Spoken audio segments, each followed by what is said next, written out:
Stéphanie? Oui. Ah. Ça va? On fait pas tout aujourd'hui. On fait bien, mais pas forcément tout.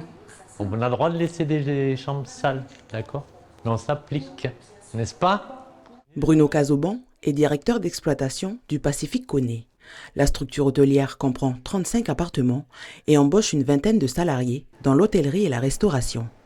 L'hôtel est fortement impacté par la mise en sommeil de l'usine du Nord, car 90% de sa clientèle provient directement ou indirectement de KNS. Sur le mois de mars, la structure a enregistré 40% de chiffre d'affaires en moins. La direction a donc dû réduire la voilure. Pour le moment, le dispositif en place, c'est malheureusement le chômage partiel depuis le 1er mars. Donc j'ai mis une partie de mon équipe au chômage.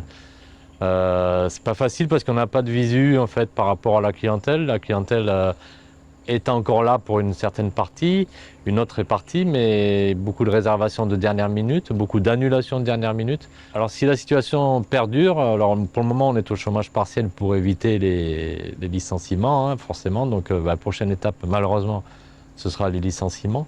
Et puis nous, comptablement, de toute manière, on ne tiendra pas au-delà du mois de juillet, août, si on continue comme ça. On a quand même des traites comme tout le monde, on a des charges à payer. Même en réduisant le personnel, on ne pourra pas assumer nos charges si on ne rentre pas de chiffre d'affaires. De son côté, Virginie est gérante d'une entreprise de nettoyage. En moins d'un mois, elle a perdu 40% de sa clientèle. C'est à contre-cœur qu'elle envisage des licenciements. J'avais embauché 2 employés exclusivement pour des sous-traitants et que il n'y a plus lieu d'être puisque ces sous-traitants ont arrêté. Ce qui fait que je vais devoir me séparer d'elles là dans les mois à venir, quoi. Je peux pas les garder puisque je n'ai plus de travail pour elles en fait.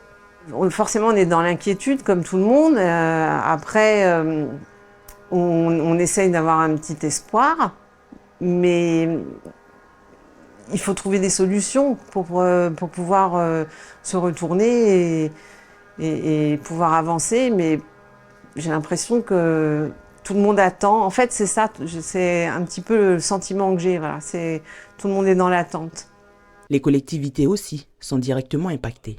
La mairie de Koné peine à vendre et à louer ses biens immobiliers. Il y avait 3 logements sur les 5 qui étaient en cours de vente, en compromis chez le notaire. On allait signer bientôt. Et le notaire et la banque du futur acheteur ont dit que c'était mis en stand-by jusqu'en octobre. Donc concrètement, pour la mairie de Koné, si vous voulez, il y a 3 maisons qui étaient prévues de se vendre, qui seront vendues peut-être plus tard, mais pas cette année. Donc on va devoir enlever les recettes équivalentes. Et en gros, c'est 45 millions de recettes qu'on va devoir enlever. Les acteurs économiques rencontrés s'accordent à dire que les prochains mois s'annoncent plus rudes pour l'économie de la zone.